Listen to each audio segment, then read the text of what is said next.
share the screen. Hopefully it can last. If not, don't be panic. So I had the first section done. I can upload the video. Oh my goodness. Okay, sure. Since we already very late for the class, I'm not going to maybe, see, your internet is now back up. Okay, good. We probably not do the breakout house room today. So mainly we will go over this thing together so that we could save some time, because I have a long lecture to cover and it's a very important, interesting lecture. Okay.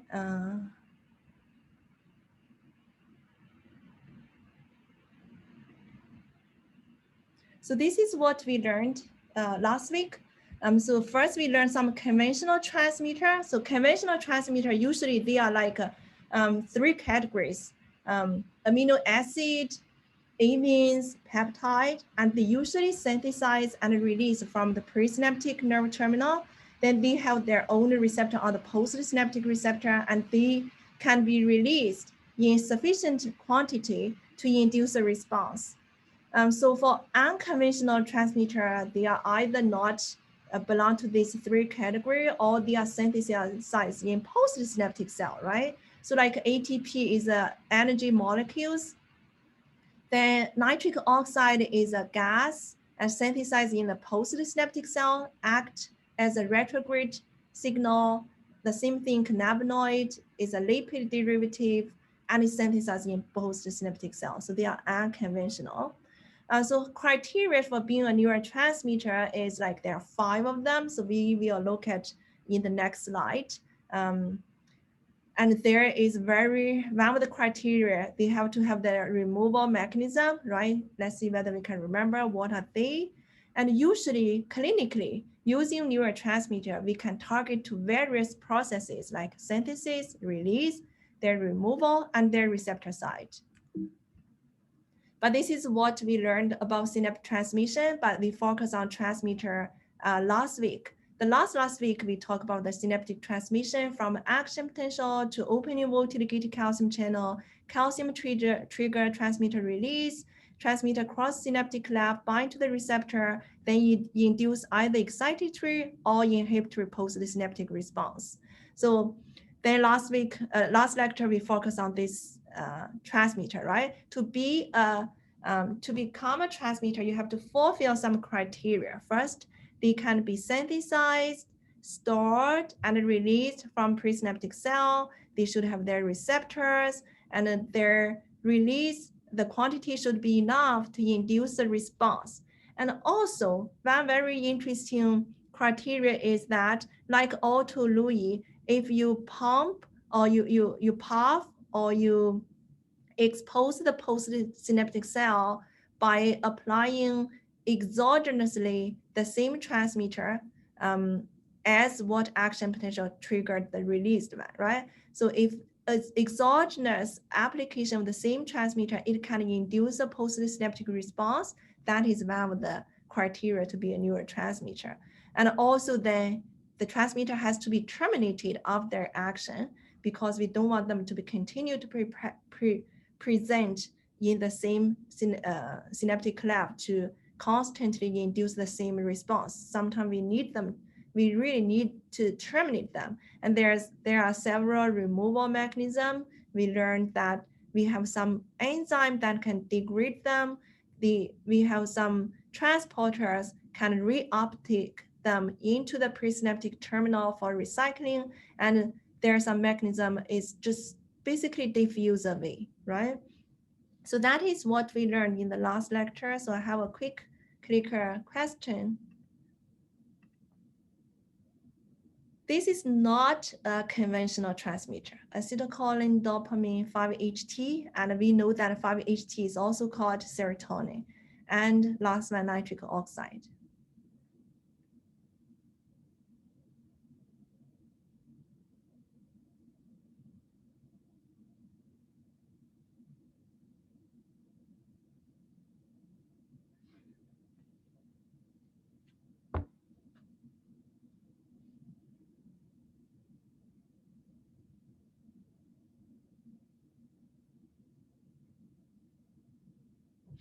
Let's see what is the answer. Okay, 100% D. Very good. So proud of you guys. Yes, so the nitric oxide is a gas, right? Acetylcholine belong to the amine, same as dopamine 5-HT. So they are small molecules, small amines that they are transmitter, conventional transmitter. So first of all, nitric oxide is a gas and also synthesized, released from the postsynaptic cell, act retrogradely to the presynaptic nerve terminal. Answer is D. We have another one. This is an enzyme. Oh, sorry, this is an enzyme that will increase the level of acetylcholine.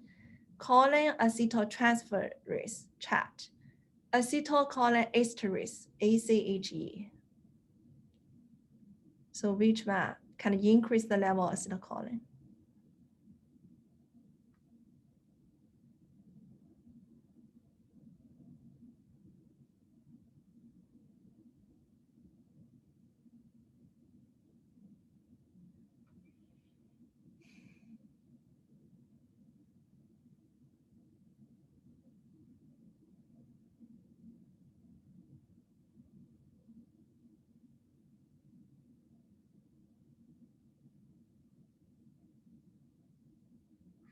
Okay, let's see your answer. Okay, we have 72% A. Very good.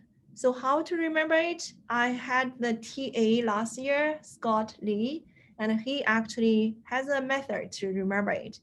So I believe a lot of you use Snapchat, right? So if you want to use your Snapchat, you need your fingers to tap it, right? To just snap, chat during check. You need the skeletal muscle to move.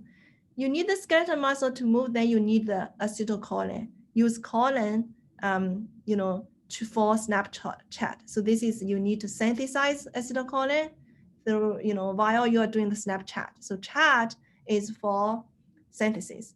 But after you are on the Snapchat too much, your muscle get fatigued. You need to stop the release of acetylcholine to have a rest. So you need to erase the acetylcholine, which is degrade the acetylcholine. So ACHE, erase, that means reduce the level. But chat, that means transferase. You need to synthesize for the Snapchat, right? So chat is for, and the T is transferase.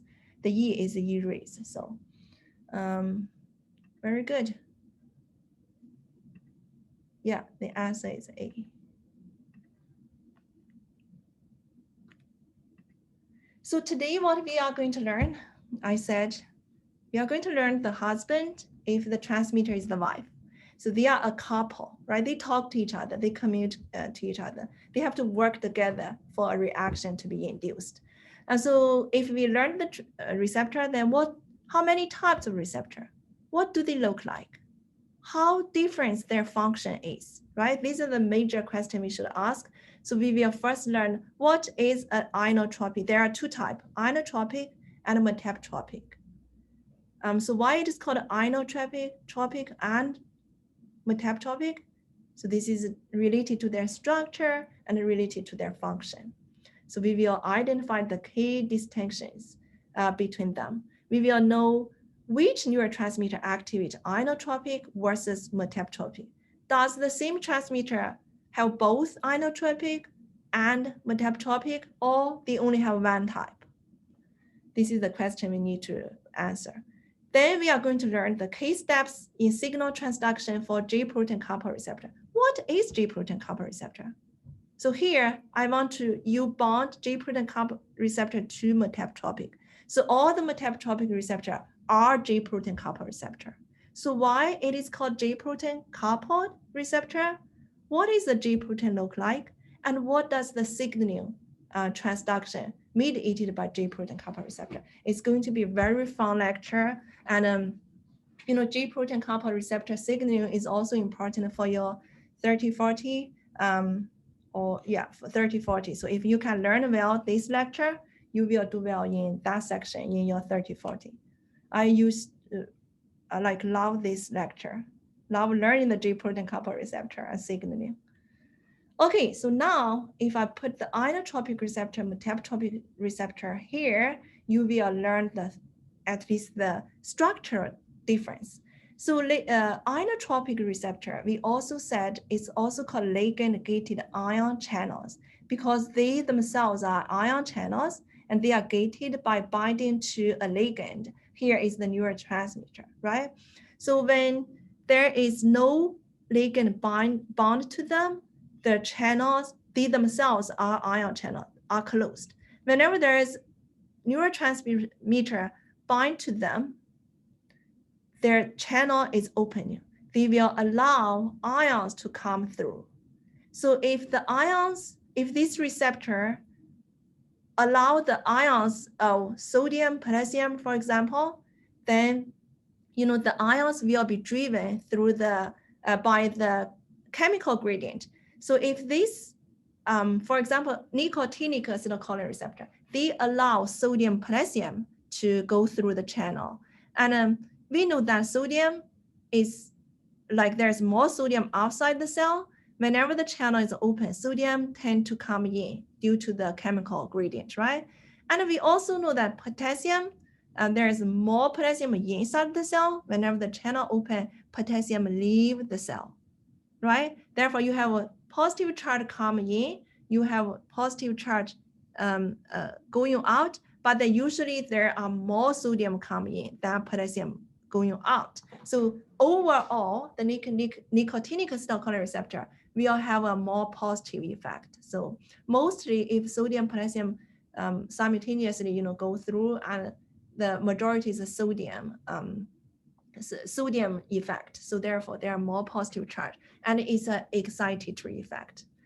However, compared to the ligand-gated, the metabotropic receptor is not an ion channel. So they are G protein coupled receptor. So why we call G protein coupled? Because this receptor usually is coupled or bound to a small G protein.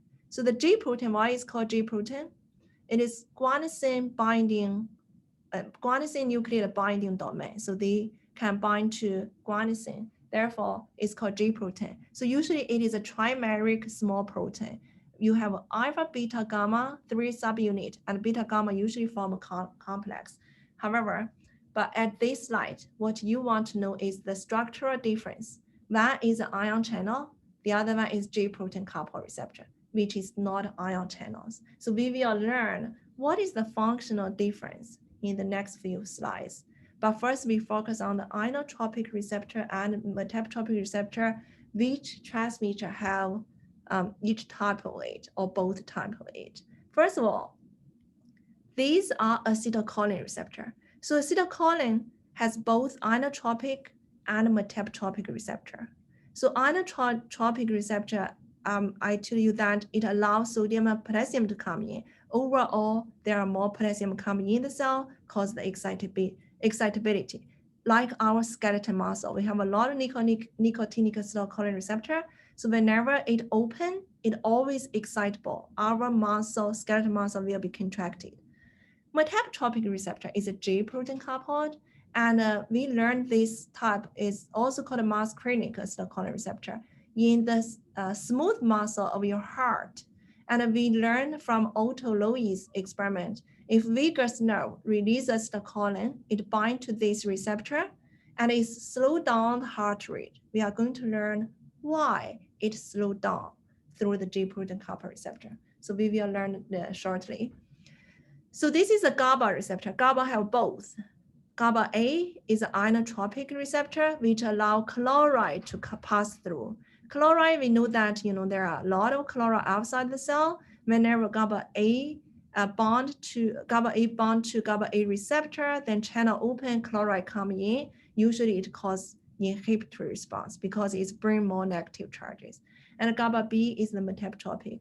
So glycine, it also a chloride channel receptor. It is also inhibitory. It only has the inotropic receptor. And dopamine has only the metabotropic and different subtypes. 5-HT, we said that 5-HT is also called serotonin. 5-HT3 is inotropic receptor. Again, it is like nicotinic acetylcholine receptor, allows sodium potassium to come in or go out. Overall, it is excitatory. Therefore, we said serotonin, if there's lower serotonin level, usually our mood goes down because then we have less excitation. But 5-HT1, 2, 4, and 5, they are metabotropic receptors, so it has both. These are glutamate receptor. So on the left are the inotropic glutamate receptor, including the NMDA, AMPA, kinase. So these receptors are very important for your learning memory, which will be, you will learn the function, contribute to the learning memory in the last lecture of this class. So Dr. Baker and I is going to teach you. I used to love to teach this one, how glutamate cause learning memory through these inotropic receptors. So shortly, briefly, and if glutamate bind to NMDA receptor, calcium will come in. Calcium is a very important ions, not only for bone growth, not only for transmitter release, but also for transcription regulator, like gene regulation or other functions. AMPA is only for sodium potassium. Again, AMPA will first cause some excitation, then be able to open this receptor, cause calcium coming in, and overall you have a learning memory occurring. So glutamate also is a G protein coupled metabotropic receptor, have both. So P2X, P2Y is purinergic, which is ATP gated. So P2X is the inotropic, again, sodium potassium involved, overall excitation. P2Y is G protein coupled. And also there is epinephrine, norepinephrine. Remember epinephrine, norepinephrine, dopamine, they belong to the catecholamine family, but epinephrine, norepinephrine, all called noradrenaline, and they have the adrenal receptors, alpha, beta. These can be, you will learn in the sympathetic division for fight, flight during emergency. In the autonomic nervous system after midterm. Peptide hormone, also after midterm, you will learn their function in homeostasis kept by hormone, but these are only metabotropic receptor. You don't need to remember which has what, but a little bit knowledge about, some only has inotropic, some only have metabotropic, some have both, and which one belong. For example, if it's 5-HT, then 5-HT3 is the inotropic. GABA is the GABA A is the inotropic. Okay, so for a little bit of information about the structure. So we know that they are, they kind of bind to the receptor, bind to ligand, then they are channels. But what is the molecular composition? So usually there are 3 types of inotropic based on the previous slide, which transmitter belong to what type of inotropic. So nicotinic acetylcholine receptor, GABA A, glycine, 5-HT, they are all inotropic, right? And they belong to one group, and their structure has a cysteine loop in the extracellular domain. So they are kind of like similar. So they have 5 subunits, pentamers. 5 subunits together form a channel. And each subunit contains 4 transmembrane helices. And we know that there are all of these receptors extracellularly, they have 2 cysteine residues in their extracellular N-terminus loop. So they have some common things. But then the length but the cysteine is helping them to recognize their own ligand, and also the loop length and other amino acid also act as a recognition site for different transmitters. Then glutamate inotropic receptor, we know that they are NMDA, AMPA, kinase, and they have tetramers. That means 4 subunits form a channel, and each subunit contains 3 transmembrane helices. So purinergic ATP inotropic receptor is P2X, and they are trimers. That means have 3 subunits, and each subunit have 2 transmembrane helices. So you have 5, 4, 4, 3, 3, 2. So here is the structure of the first one. like the nicotinic acetylcholine receptor, they form pentamers, that means 5 subunits, and each subunit have 4 transmembrane helices, M1, M2, M3, and inside the M4. So extracellular loop in the N terminus, there are 2 cysteine residues on their alpha subunit that for recognition the different transmitters. So if you look from the top cross section, these are the pentamers, and you have 2 alpha, 1 beta, 1 delta, 1 gamma, and they form a hole, that is the channel. And this is the binding domain located on the alpha subunit. So now we put together, so for nicotinic acetylcholine-like, that means it includes the nicotinic acetylcholine receptor, GABA A receptor, glycine receptor, and the 5-HT3. They are pentamers, 5 of these. And each of them have 4 transmembrane helices, right? Then inotropic glutamate receptor, including AMD, AMPA kinase. There are 4 of these subunits. Each subunit have 3 of transmembrane helices, because this is half, it's not the full transmembrane. So there's M1, M3, M4, 4, M2 is half. So for purinergic P2X receptor, there are 3 of this subunit. Each subunit have 2 transmembrane helices. So that is how the molecular composition of these receptors. Again, you don't need to, somebody's looking for me. So you don't need to remember, but you know, kind of like, can I just go a couple of minutes to see that there's very important? I'm teaching. Yeah, sorry. So again, you don't need to remember critically about what their thing. You know that they are alike. There's different subunit. Each subunit have different number of transmembrane domain. Okay, so then functionally, what is the difference between inotropic and metabotropic? So first, inotropic is ion channel themselves. So they made it a fast synaptic response because whenever a ligand binds to them, they open, then ions come in. It's like action potential production. It's very fast. Therefore, they are essential for rapid communication. Their activation skills, time scale is sub-milliseconds. Just think that it's almost like an action potential. Channel open, that is voltage-gated sodium, right? This is ligand-gated. So ions come in.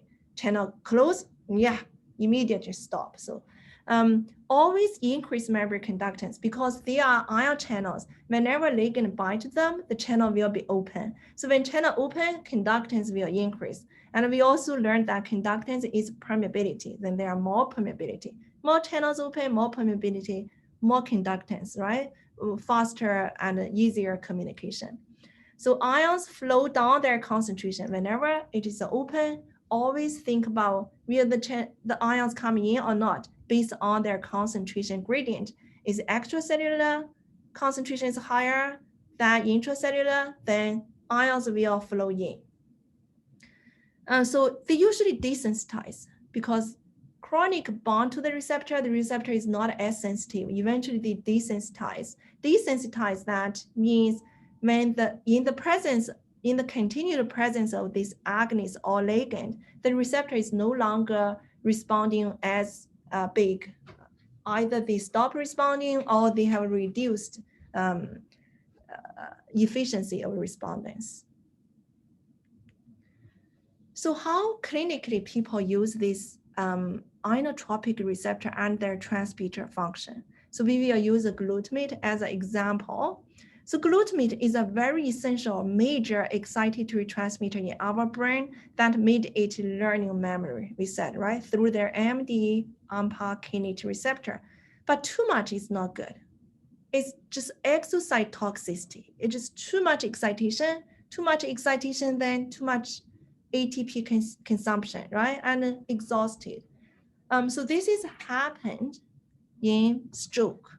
So we know that stroke is the inability to deliver enough blood to our brain, right? And our brain rely on the oxygen and the glucose delivered from the blood because the brain cells can't synthesize glucose and can release oxygen. They consume it. They use, especially the mitochondria, use oxygen glucose to synthesize ATP, right? And if no glucose, no oxygen, and mitochondria could not synthesize ATP, ATP is important for pump, right? For pump action, like we need it constantly pump out more sodium, bring in potassium to maintain a very optimal memory potential. But if the ATP is no longer produced due to the lack of blood, lack of oxygen, glucose, pump is no longer pumping more sodium out. So usually then it's going to cause depolarization. So whenever there's depolarization, calcium channel is voltage gated. Calcium will come in, too much calcium, then too much release of glutamate. And we also know that glutamate is a excitatory transmitter. Too much glutamate, too much activation, AMDA, AMPA, so too much excitation and too much calcium, right? Because AMDA allow calcium to come in. It's just the positive feedback go around and around. It's too much eventually. And glutamate too much, eventually too much calcium then activate protease, degrade some essential proteins. Eventually anything will be degenerated or destroyed. So yeah, this is called too much a good thing. So you need sometimes not continuously be excited. So you need rest. You need to have an optimal excitation. But sometimes we can't control if there's no blood, like a right stroke, then it happens. So in clinics, how people target to this inotropic receptor, especially our major glutamate receptor that for all kinds of high cognitive function, learning, memory, and reasoning is all like glutamate mediated response. So we said that AMD is a calcium permeable and mediate all the excitation. So then people target for, especially for surgery, we need anesthesia, right? We need to for sleep. So people use ketamine, which is the antagonist of AMDA. So antagonist, that means something can block the transmitter receptor function. So no more glutamate going to act through the AMDA, no more excitation. So this has to be injected to local area. But people also develop some inhalational anesthetics like isoflurane, desflurane, sevoflurane. So these are the inhalational, and they actually worked on the GABA A, which is the GABA inotropic receptor, mediate chloride come in, right? So it's usually mediate the chloride inhibitory response. And then they deliver this agonists. These are agonists. Agonists, that means something will mimic or enhance the transmitter function, transmitter effect, right? So then there's more opening of GABA channels, more chloride coming in, and more hyperpolarization, and you fall asleep. So it's the good thing for this agonist, GABA agonist, is that they are reversible. If you no longer inhale or breathe in these anesthetics, inhalational and anesthetics, then you recover after the surgery. So this is how people clinically target to this inotropic receptor to help us for treatment stuff, that mainly in the anesthesia. But some people also enhance the learning memory, then they use agonists of AMDA, right? Some people have degeneration of AMD receptor or glutamate synthesis, so they can also boost AMD receptor function. So this is about inotropic. They are fast, they mediate through ion channels, and they are very local, right? They just open, close the channel. But look at the metabotropic. Again, metabotropic is G protein coupled receptor. So structurally, they are not like 5 subunit or 4 subunit or and the not 4 transmembrane domain 3 or 2 transmembrane helices. They all have 7 transmembrane helices. So this is a group of receptors that's so prevalent in all types of cells in a lot of different organ systems. So therefore, more than half of the drug, 60% of the drug in the market targeting to G protein coupled receptor. So again, metabotropic receptor is G protein coupled. So they couple to G protein. They all have 7 transmembrane domain or helices. They have a single polypeptide. They are not like 5 of them pentamer, they are single, but have 7 transmembrane helices.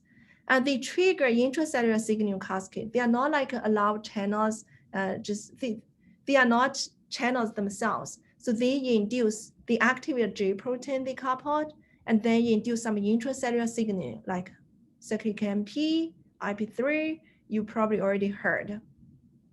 They usually induce metabolic response. There are some protein kinase will be activated. So therefore they call them metabotropic. So eventually they affect the protein kinases.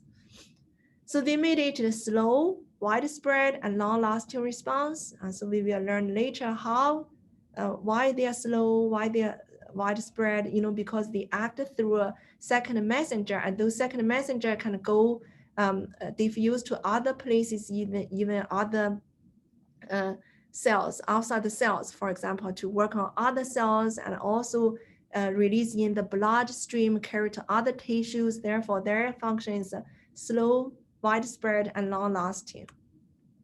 Not like the inotropic channel open, close, right? So once they release, the second messenger is widely distributed. So for G protein coupled receptor, we already mentioned when we mentioned the inotropic, like acetylcholine has the muscarinic receptor, different subtypes. Again, you don't need to remember how many types. As long as you know acetylcholine has inotropic nicotinic acetylcholine receptor or metabotropic muscarinic receptor. Glutamate receptor also has the metabotropic, like different isoforms. GABA A is inotropic, GABA B is the metabotropic. Serotonin 5-HT3 is the inotropic, and 1, 2, 3, 1, 2, 4, 5, and each have different subtypes. They are G protein coupled. Dopamine only have the G protein coupled metabotropic, D1 to D5. Norepinephrine, there's alpha, beta, this again, ATP have P2X with the inotropic, P2Y is the G protein coupled adenosine. Adenosine is the derivative of ATP, right? ATP remove 2 phosphate become adenosine. So that is the G protein coupled.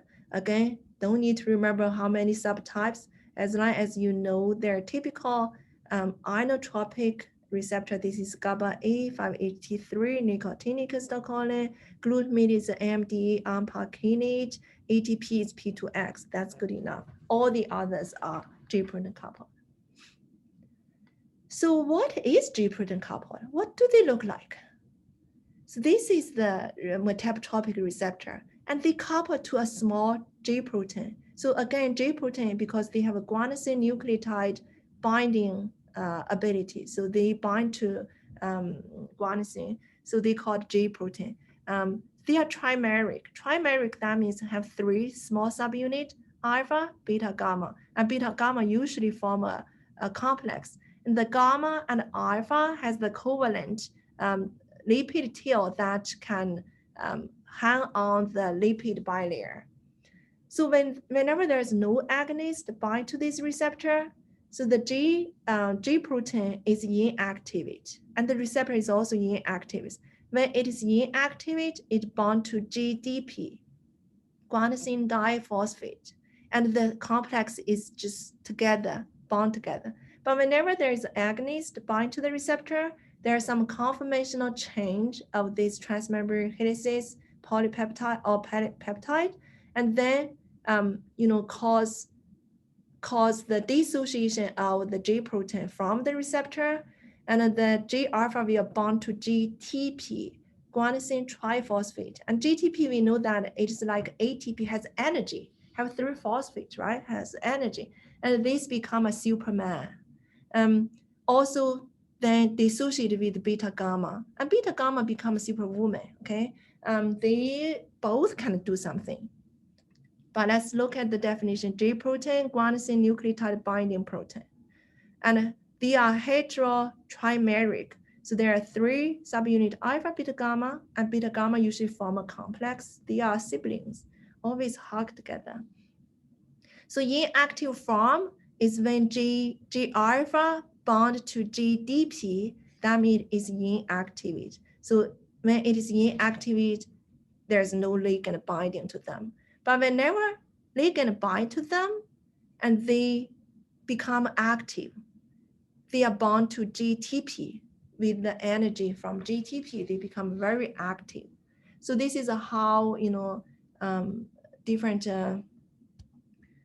definition or their structure. So we are going to look at watch a video that talk about G protein coupled receptor.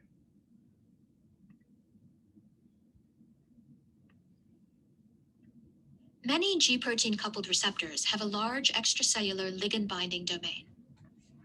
When an appropriate protein ligand binds to this domain, the receptor undergoes a conformational change that is transmitted to its cytosolic regions, which now activate a trimeric GTP binding protein, or G protein for short. As the name implies, a trimeric G protein is composed of 3 protein subunits called alpha, beta, and gamma. Both the alpha and gamma subunits have covalently attached lipid tails that help anchor the G protein in the plasma membrane. In the absence of a signal, the alpha subunit has a GDP bound, and the G protein is inactive. In some cases, the inactive G protein is associated with the inactive receptor, while in other cases, as shown here, it only binds after the receptor is activated. In either case, an activated receptor induces a conformational change in the alpha subunit, causing the GDP to dissociate. GTP, which is abundant in the cytosol, can now readily bind in place of the GDP. GTP binding causes a further conformational change in the G protein, activating both the alpha subunit and beta gamma complex. In some cases, as shown here, the activated alpha subunit dissociates from the activated beta gamma complex, whereas in other cases, the 2 activated components stay together. In either case, both of the activated components can now regulate the activity of target proteins in the plasma membrane, as shown here for a GTP-bound alpha subunit. The activated target proteins then relay the signal to other components in the signaling cascade. Eventually, the alpha subunit hydrolyzes its bound GTP to GDP, which inactivates the subunit. This step is often accelerated by the binding of another protein, called a regulator of G protein signaling, or RGS. The inactivated GDP-bound alpha subunit now reforms an inactive G protein with a beta gamma complex, turning off other downstream events. As long as the signaling receptor remains stimulated, it can continue to activate G proteins. Upon prolonged stimulation, however, the receptors eventually inactivate, even if their activating ligands remain bound. In this case, a receptor kinase phosphorylates the cytosolic portions of the activated receptor. Once a receptor has been phosphorylated in this way, it binds with high affinity to an arrestin protein, which inactivates the receptor by preventing its interaction with G proteins.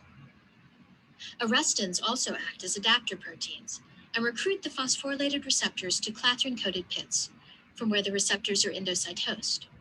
And afterwards, they can either be degraded in lysosomes or activate new signaling pathways.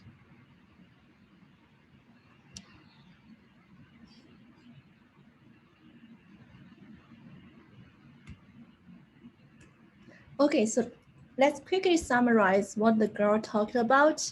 So first of all, ligand bind to the G protein coupled receptor. Then the G protein coupled receptor is undergoing conformational change. This lead to the alpha subunit separated from, lead to the G protein separated from the G protein coupled receptor, right? And its alpha subunit will bond to GTP, from GTP to GTP. So therefore it will be activated. So this will further lead to dissociation of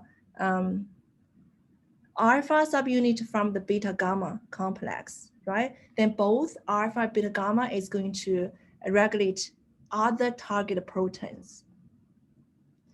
So usually the alpha subunit is going to relay information via a second messenger pathway like cyclic AMP, cyclic GMP, IP3. We are going to learn calcium. Those are the second messenger that will be activated after G protein alpha subunit bound to GTP.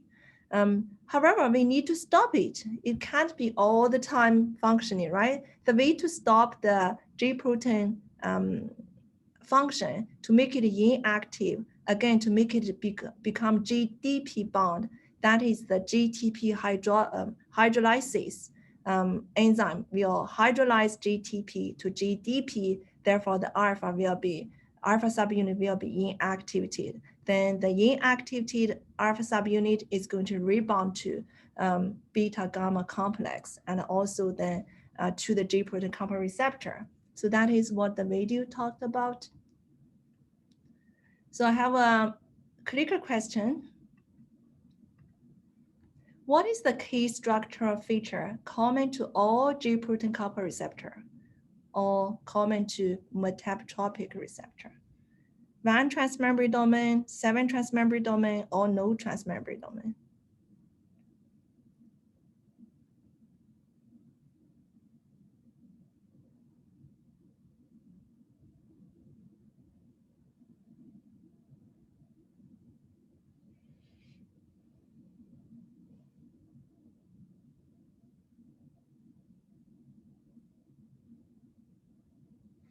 Let's see your answer.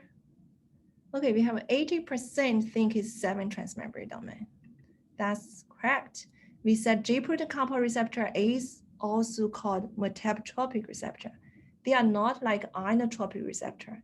They have a different subunit, right? They have one single polypeptide and have 7 transmembrane helices to form a receptor. And this receptor is not an ion channel.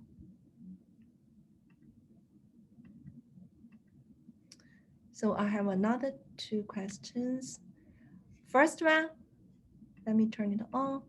How many subunits in the G protein that is coupled to the G protein coupled receptor? How many subunits in the G protein? 1, 2, 3, or 7?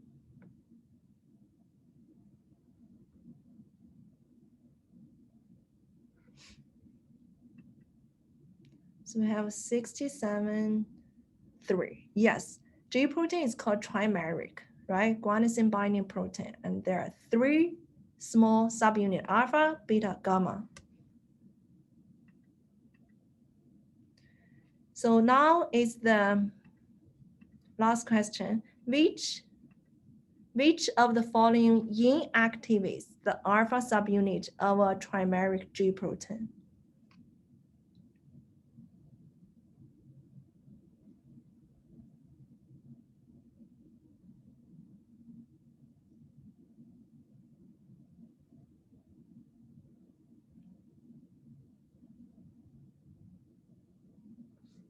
Okay. Okay, we have 77 think it's GTP hydrolysis. Very good. So inactivate, then that means the G protein has to bond to GDP, right? How to make GDP is hydrolyze GTP, right? When it activates, it bond to GTP. When you want to inactivate, the G alpha subunit serve as a hydrolysis. It can convert GTP to GDP. So B is the answer. Okay, so now the question is, so we learned is the receptor, then it's bound to G protein. So this is the G protein, now it's bound to it. And we know that after it's activated, alpha and beta gamma is going to separate it, right? When it's separated, what does alpha do? What does beta gamma do? So your textbook call this is a shortcut pathway. First is mediated, we will focus on the beta gamma. So it mediates something nearby change. So it acts the nearby neighbors of channels, and mainly the potassium channel. So beta gamma, how beta gamma is going to affect the potassium channel? We are using the muscarinic receptor. Again, muscarinic receptor is present in the smooth muscle of your heart, right? And we know that if we stimulate vagus nerve, acetylcholine's bind to this receptor, then cause the separation and cause the slowdown of heart. So how? So this is how the beta gamma is going to activate the potassium channel. So that means when beta gamma bind to this potassium channel, potassium is going to open. And we know that potassium ions are more abundant inside the cell, right? So whenever this channel open, it is going to driven by the gradient, chemical gradient. So from the high concentration to low concentration, then potassium is going to flow out of the cell, right? So that means positive charge leaving the cell, and you are going to get more negative charge here. Therefore, you hyperpower the cell, and the heartbeat will be slowed down. That is how the muscarinic receptor help us to maintain, not always beating very fast, maintain a slower heart rate. So that is the G protein coupled receptor beta gamma subunit. Now the question is, what does alpha GTP activated alpha subunit is going to do? Okay, so the alpha become a Superman, I said, right? So alpha is going to activate some membrane bound enzymes. So what enzyme is going to act? So the enzyme has different type, but mostly bond should be adenyl cyclase and protein phospholipase C we are going to focus on today. But so anyway, after this enzyme is going to activate, produce a second messenger like cyclic AMP, IP3, DEG, we will learn later, but some second messenger, then we will activate downstream enzyme. The enzyme mostly, protein kinases, like protein kinase A, protein kinase C. So the membrane bound enzyme can be phospholipase C, adenylyl cyclase. So we are going to watch a video first. So we will first focus on, a second messenger, cyclic AMP, then act to its cyclic AMP downstream target protein kinase A. Then we are going to learn another second messenger, another PKC pathway. So first the video talk about cyclic AMP signaling via PKA.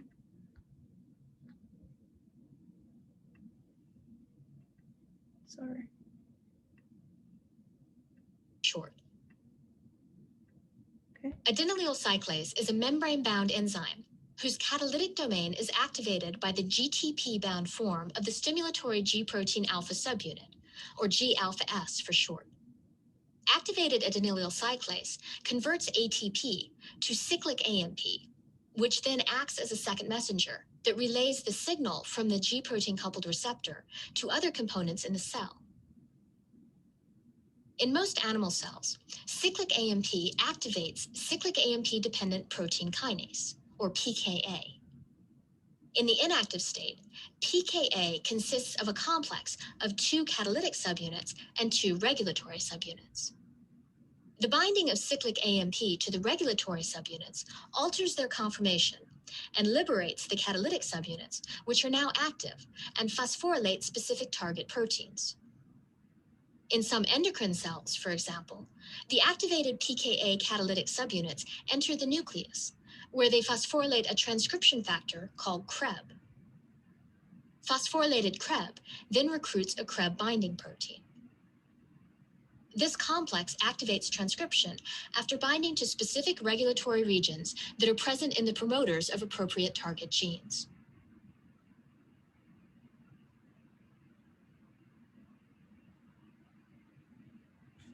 Okay.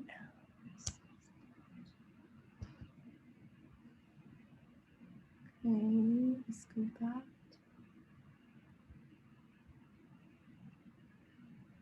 Oh, here. Okay, so this is what the video talk about through the cyclic AMP PKE pathway.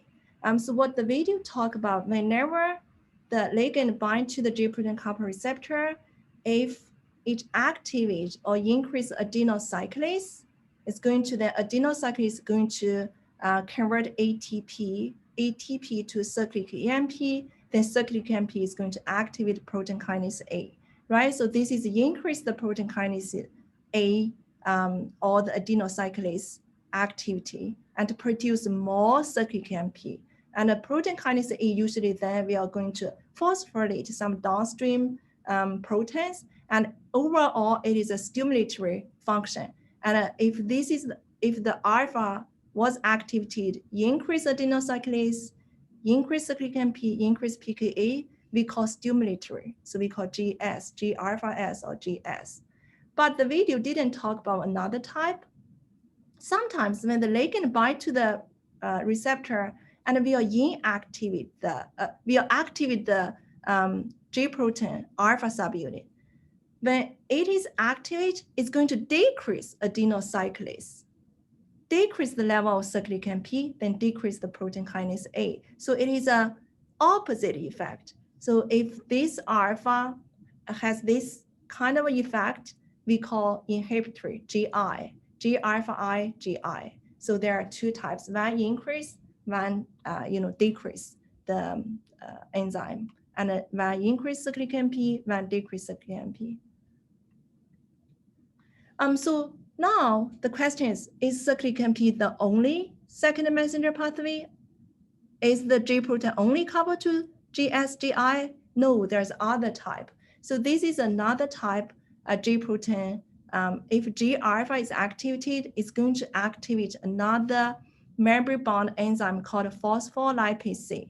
So phospholipase C is going to convert a membrane lipid called PIP2, phosphatidylinositol 4,5-base phosphate. It's a long name, and cleave it into IP3 called inositol 1,4,5 triphosphate and DAG, diacylglycerol.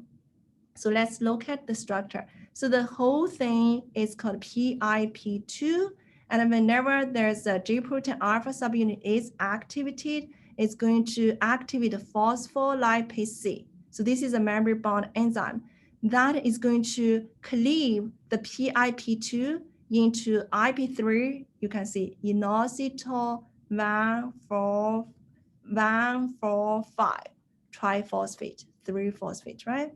And then the other component is a glycerol, but there are only two subunit, like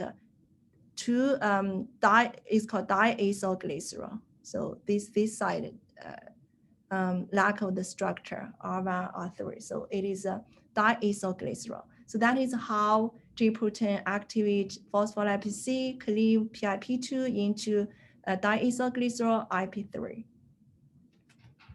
So this is the molecules, what they look like. 1,4,3, inositol 1,4,3 triphosphate, di-1,2-acylglycerol. So we have a, so before we watch another video, so we will look at what this protein called. We know that if it's a stimulate adenyl cyclase, and PKA, it's called GS. If it's inhibit, then it is called GI. And this one, if it is active with phospholipase C, it's called G alpha co11. It's going to increase phospholipase C, increase IP3, and diacylglycerol, right? So what does IP3 is going to do? And we know that cyclic AMP is going to activate PKA. So what IP3 is going to do? So IP3 turn out is going to activate the receptor on the smooth muscle endoplasmic reticulum, ER. So ER act as the calcium store inside the cell. So it stores a lot of calcium. So IP3 receptor is an ion channel. So IP3 bond to that ion channel, inotropic receptor, Then open the channel, calcium will flush out of the ER into the cytosol. And then calcium is going to activate some calcium binding protein kinase, calcium commodulin kinase 2. And then this is going to like a crab to regulate CREB to like cyclic P activated crab, but calcium is going to activate protein kinase A, kinase 2, then regulate the gene transcription. And we know that it's also produced diacylglycerol. So what does diacylglycerol do? Diacylglycerol is going to bind to the protein kinase C together with the calcium. So protein kinase C, this kinase also depends on calcium. Therefore, it's called protein kinase C. It depends on both calcium and DAG. They activate the protein kinase C. So eventually, this G protein, GQ11, is going to activate the protein kinase C. So we are going to watch a video, talk about this pathway. Here. Third. So can G protein lead to release of second messenger other than cyclic MP? Yes, right? The answer is IP3 DAG.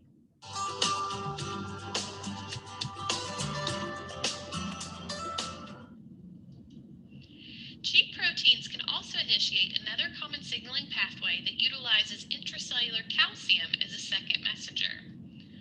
Once again, the hormone dissociates from many complex binding proteins and moves out of the capillary and into the interstitial fluid.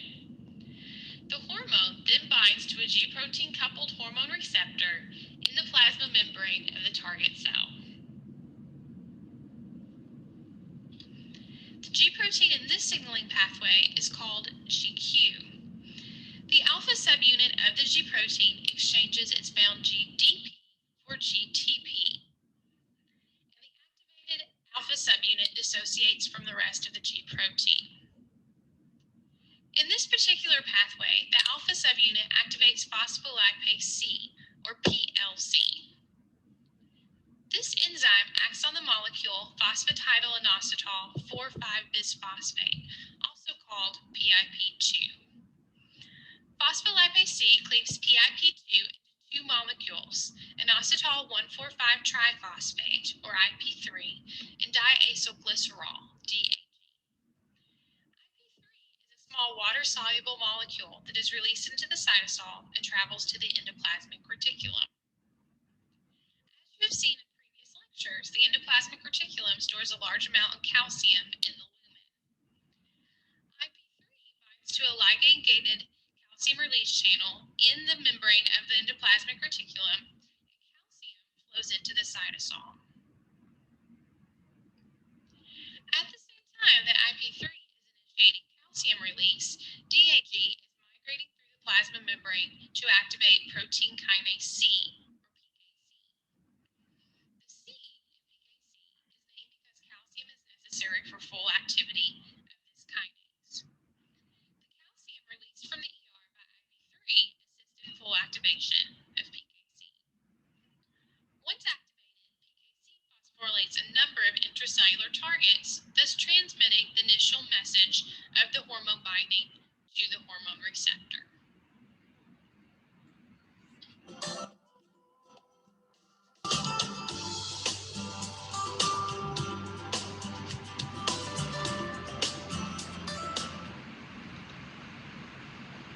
In order to terminate this signal, calcium is resequestered in the endoplasmic reticulum.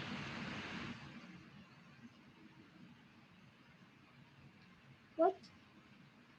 And PIP2 is reformed. The alpha subunit of the G protein hydrolyzes its bound GTP into GDP, and the G protein reassociates. This restores the resting state of the cell so that another hormone can initiate cellular effects. Today we have looked at two of the major mechanisms by which G proteins operate within a cell. This is one of the major ways in which hydrophilic hormones are able to exert intracellular effects. Please review this video as many times as needed to familiarize.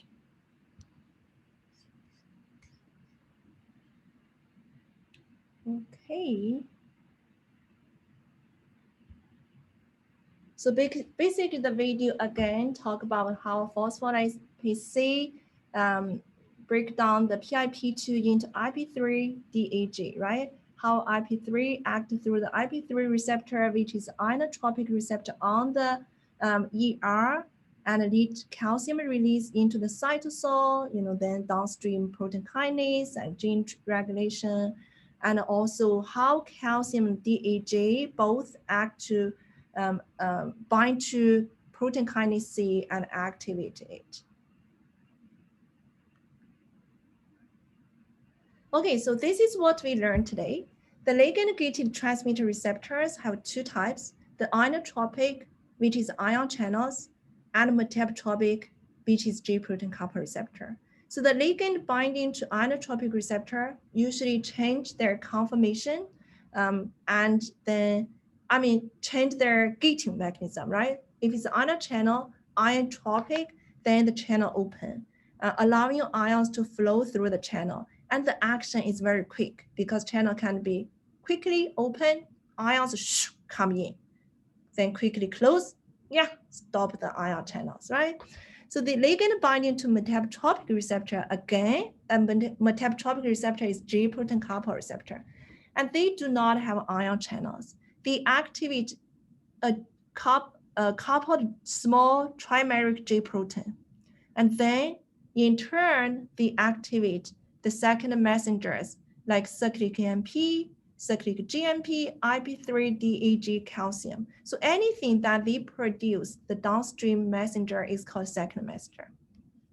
And this second messenger will in turn activate downstream targets, like, if it's a protein kinase, then can phosphorylate ion channels or even stimulate another enzyme and eventually may affect the gene transcription, protein synthesis. So that is how the signaling was transmitted to the internal cells and other targets. So the second messengers can travel throughout the cell. For example, if cyclic AMP or calcium IP3 is produced, released in the bloodstream, it can go to other part of our body and result in much wider range and long-lasting of responses. So I have some eye clicker questions. This is the first one. Name the enzyme that cleaves a membrane phospholipid to generate IP3 and DAG.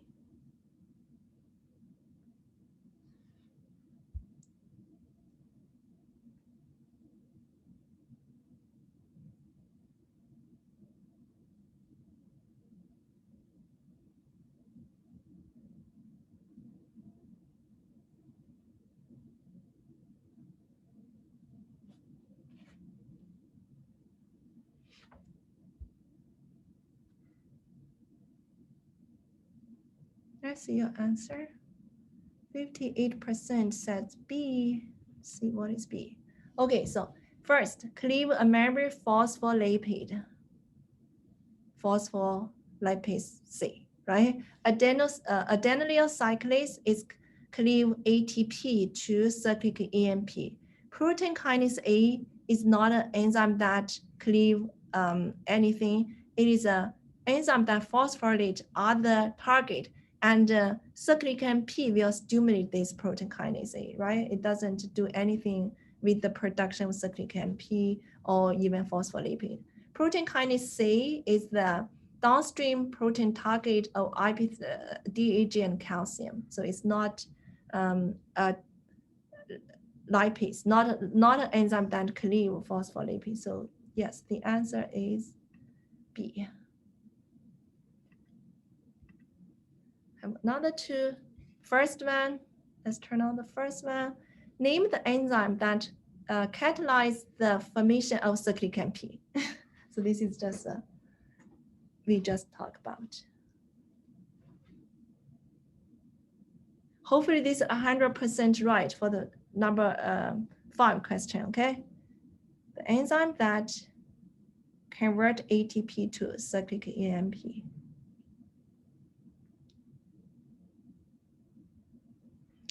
Let's take a look. Yeah, pretty good. So 85% think it's adenylyl cyclase. again, adenylyl cyclase is the enzyme that convert ATP to cyclic AMP. Phospholipase C is converted to PIP2 to IP3 DAG. Protein kinase A is just the protein target for cyclic AMP, right? Protein kinase C is the downstream of IP3 DAG effect. Okay, so how about the third one, last one? Which of the following is the ligand that opens the ligand-gated calcium channel in the endoplasmic reticulum? DAG or IP3 or cyclic AMP or G beta gamma complex or G alpha?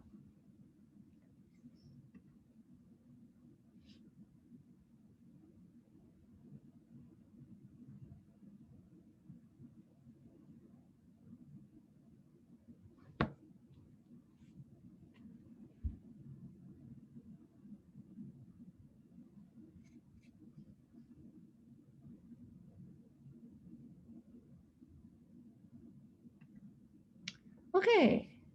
Oh, this one is pretty spread out.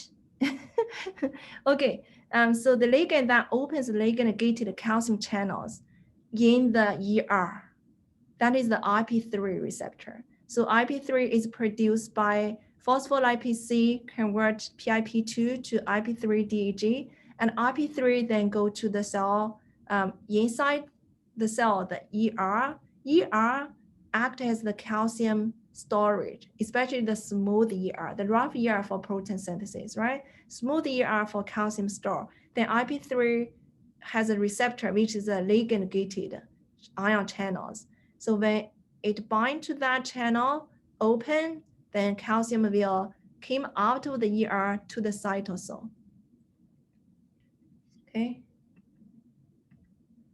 So the last one, I would again hope that maybe you write a short answer question about, what questions you may have for today's class and what things we should re-mention next week. So we still have time. Do you guys want to go to the breakout room and talk about what we learned today? Have a discussion? Unmute yourself.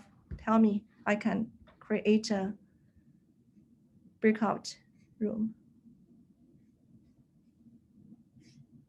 What do you think? Otherwise, we can just, you guys can leave. Or else chat.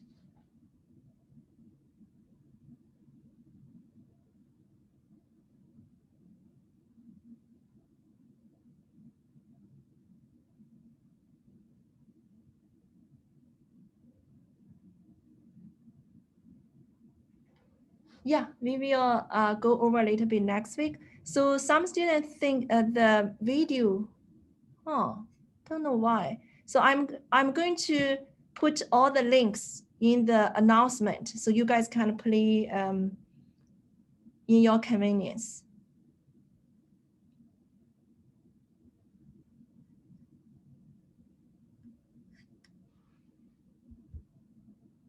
Okay, I think maybe we just stop today's lecture and you can go for lunch or go to the next section. But thank you so much. I hope you enjoyed the lecture today and learned a lot about J protein coupled receptor. We will re-mention something next week.